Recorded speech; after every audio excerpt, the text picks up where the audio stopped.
we've kind of talked about it amongst that group, and just in talking to my mom, and even the conversation of, can you vote for him?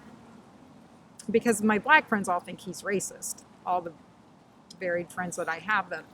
But can you vote for this person and not have, and if you don't see that, does that make you racist? Like, we've just had some deep conversations around this, and I don't have the answers. Right.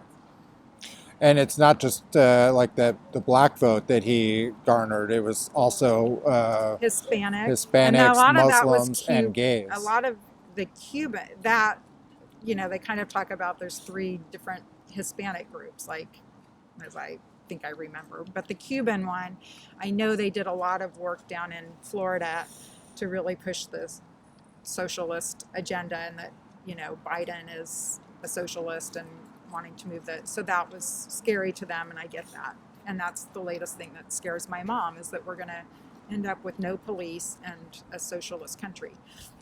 So I think that Trump does do a great job of playing on people's fears. So that was kind of where I wanted to go next, is the emotional component of it. It sounds like you're saying that your mom and is voting out of fear, and maybe you think that's sort of emblematic of the vote on the Republican side. I think it's the vote on every side. On every side, yeah. I got into a big thing with my brother, who starts calling everybody on Facebook imbeciles, and I mean, he's just, and I know he is scared. He is scared that, and I think that's why this is such a volatile. Right. We are all so afraid right now of, and so I'm trying to give grace to the people who are so upset and believing that it was stolen, because they are fearful that we are going to become a socialist country with no police and higher taxes for some and whatever. And then, they kind of, last time it was based on, abortion and the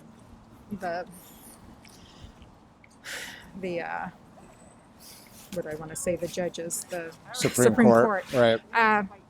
Abortion and yeah. I have one agenda voters who, that's the most important thing to them.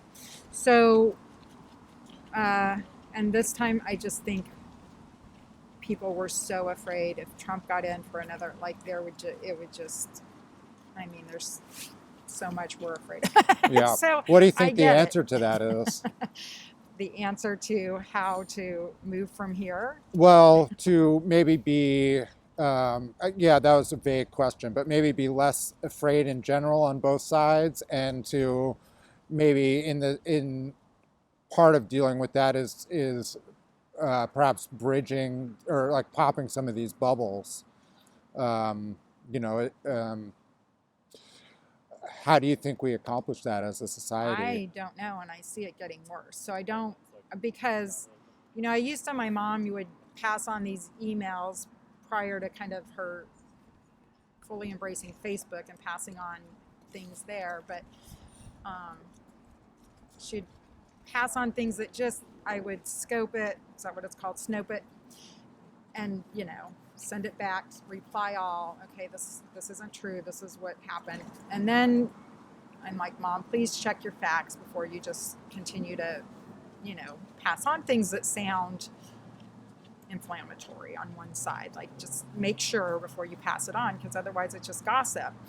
And eventually then it became that Snopes is owned by a liberal person, you can't trust Snopes. So I feel like anything that there is no way for anybody to believe truth now. It has become so, just even the Marxist thing. Like, I tried to Google it, and then I'm like, I don't know if what I'm even reading, I don't know how you get to the base of, because I wanted to be able to know, is this true? And if it's true, then what do I decide? think about that. If it's not true, this is why it's being said out in those circles. And If you were to see like a video of the founder of Black Lives saying Matter it, saying, "I am a trained Marxist," would I that? don't even, then I'd have to. I'm a Because it trained is out there. Marxist. Well, I still want to say Black Lives Matter because Yeah, they sure, do. right. So But yeah, so I mean, So I it's don't know, and a I think it's huge, just going to get worse. right. I mean, I think there are now further than Fox. There are somebody else was just saying there's more groups out there that are more extreme, and I don't know. I don't know how we get back. So you think And Fox with News is extreme? well, I think MSNBC. I try to listen. Right. That I was going to ask. Do you think CNN is extreme? I think that there are things on CNN that I find like, okay, this is not objective. Right. The disdain. But I also think I didn't listen to it much.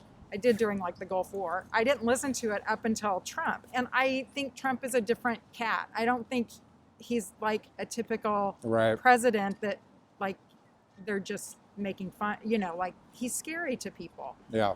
And so I think it's not just people are sad because they lost the election and they're bitter. That it was a totally different thing than that. And I think that's what the other side is feeling this time. They're very scared. And I think Biden hopefully will be able to try and work across the aisle.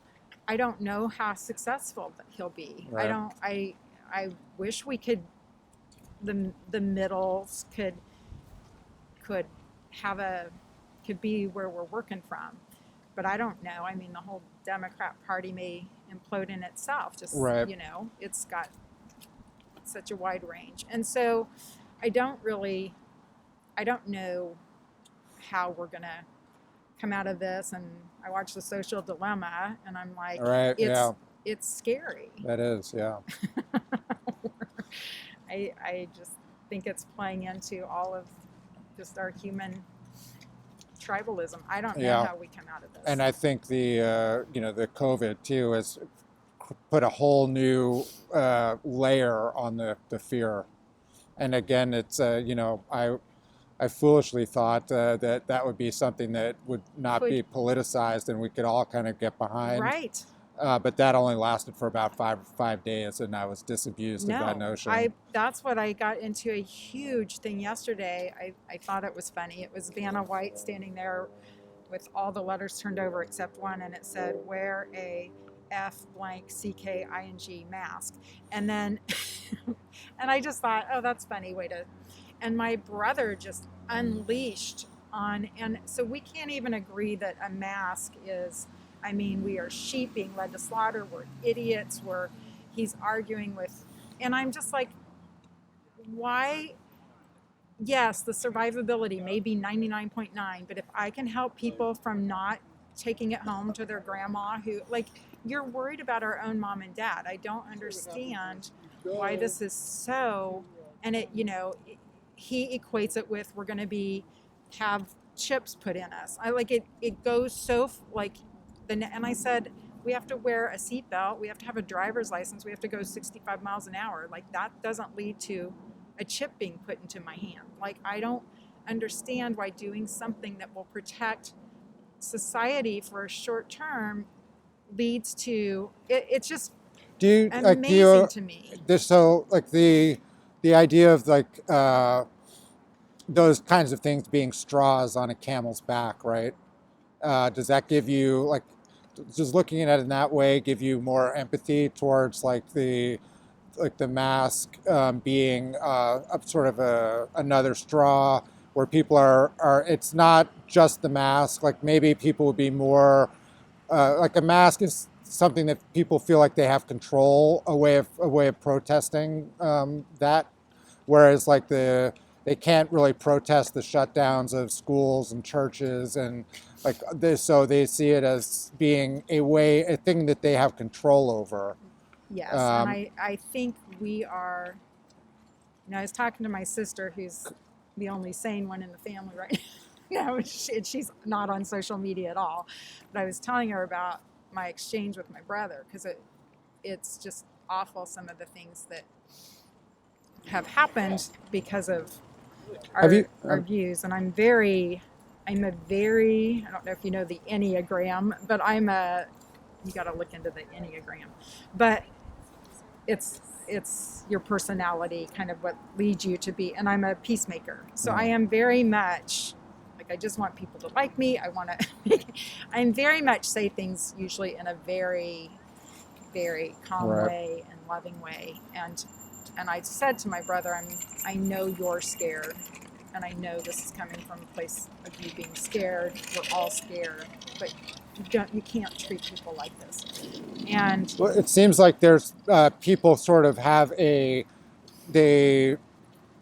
some people are more concerned with freedom than they are with safety, and then others vice versa. And it seems like the COVID, is. And I don't know that it had to be that way. I feel like what you said, like, when 9/11 happened, they talked about how Bush, no matter how divisive he was, it like brought us together. And it seems like COVID could have really brought us together. And I think that had we had a president who said, and you have Fauci out there saying, look, we need to wear masks because it's Well, he said we don't need to wear masks at first, well, which is the part very of it. first he did, but Yeah. then, as my science teacher friend said, or maybe somebody else said, it's like we're watching a scientific experiment in the making. So, we didn't get to the end and then get to unveil everything. Right. They were learning, and so then he did change it. But we see that sort of like from that which happened in March to just the other day when you have Gavin Newsom telling people not to have Thanksgiving, and then he's going to like fancy dinners at restaurants with no mask and 10, 15 other people, and so the very evident hypocrisy, I think. Sure. But we've meandered all over the place. We started with BLM. Let's. My brain. Yeah. Please tell me I'm not the only one that has done this. No, not at all. Not at all. And this is like, when I was asking about what to do about it, like this is kind of my answer or my attempt at doing something about it. And just rather than have like these, online wars where people say things to each other that they would probably never say to each other in person, try to encourage these conversations in person on difficult subjects and be like respectful and civil in them. Yeah. But where was I going with that? Oh, do you want to maybe bring it back real quick for one last trip into BLM and then wrap it up? Sure. Let's see. What a great office view you have. I know, right? Yeah, it is. Let's see. It seems like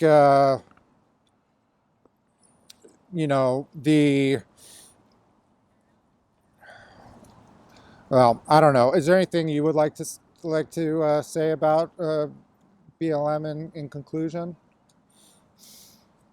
Or I mean, I think whether it's Black Lives Matter or anything, I think as what you're saying, I think the important thing is that we look at the heart of the issue, and like whether you use the term Black Lives Matter or whether you're not comfortable with that and you want to say, black people are beautiful, whatever it is. If you can't bring yourselves to Black Lives Matter, I don't think that matters. I think the important thing is to not get caught up on those kinds of things, but to try and really listen to other people's perspective. And I think the onus is on us as, me as a white person, to educate myself as best I can and to try and be an advocate and an ally to people who clearly, once we look into our history and are really honest about it, have been given a short stick. Right.